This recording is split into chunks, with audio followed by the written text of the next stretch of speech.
Con Coach Gallazzo al termine di Infotrep Capodorlando rimane Desio Desio.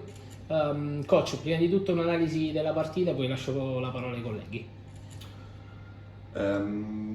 Ma prima di tutto complimenti a Capo, ha fatto una partita molto tosta e penso che ci ha sovrastato a livello di energia dal secondo quarto in poi.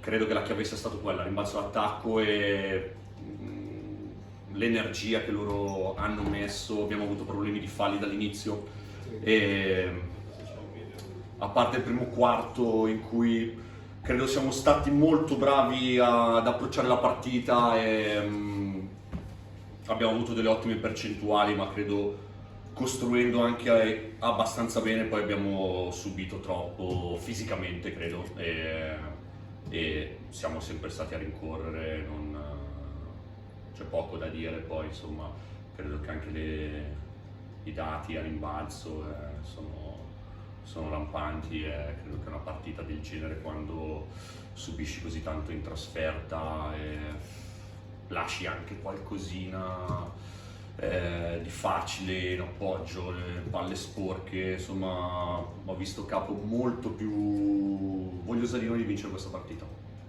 Parola a Roberto Quartarone, giornalista del Quotidiano di Sicilia. A te, Robby. Sì, coach, buonasera. Diciamo a metà gara sembrava un altro tipo di... È stata una gara due facce, primo tempo un tipo di gara, secondo tempo un altro tipo di gara. Ok, la discussione appunto sulla voglia di Capodorlando, ma forse è cambiato qualcosa anche a livello difensivo per voi in meno rispetto al primo tempo?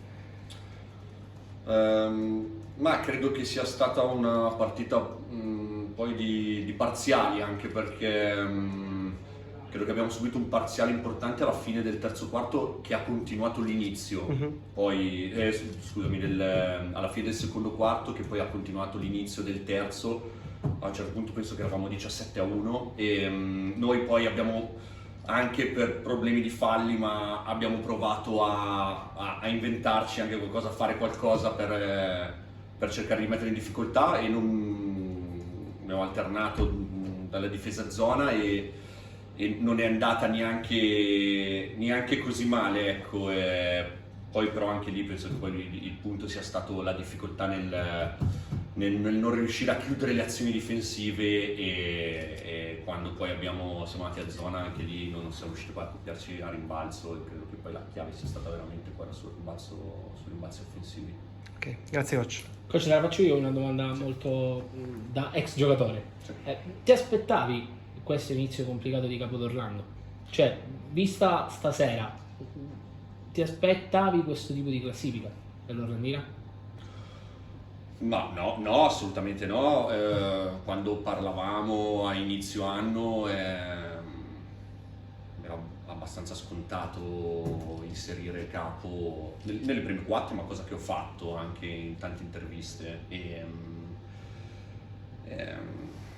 Insomma, penso che sono l'ultimo addetto ai lavori adesso per stare qua a giudicare, ma credo che una squadra nuova, insomma, le difficoltà sono poi quelle che si possono ritrovare in un ambiente del genere, dove comunque c'è una pressione per la tradizione, la storia. È normale, penso che non sia facile, è sempre un'arma a doppio taglio, insomma, vivere queste piazze, quindi credo che ci sta come situazione, ma ho sempre detto Capo è da rivedere più avanti, ecco, quando troverà più continuità. Penso che il coach abbia bisogno di tempo per lavorare. Credo che da gennaio in poi io penso che sia una squadra che si ritroverà in un altro punto della classifica.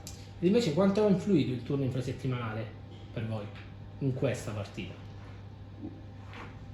Ma io non mi piace tanto parlare di viaggio, non viaggio, il turno giovedì. Capo ha viaggiato in settimana, noi abbiamo viaggiato adesso, quindi penso che ci siamo pareggiati da questo punto di vista. Credo che non abbia influito. Grazie.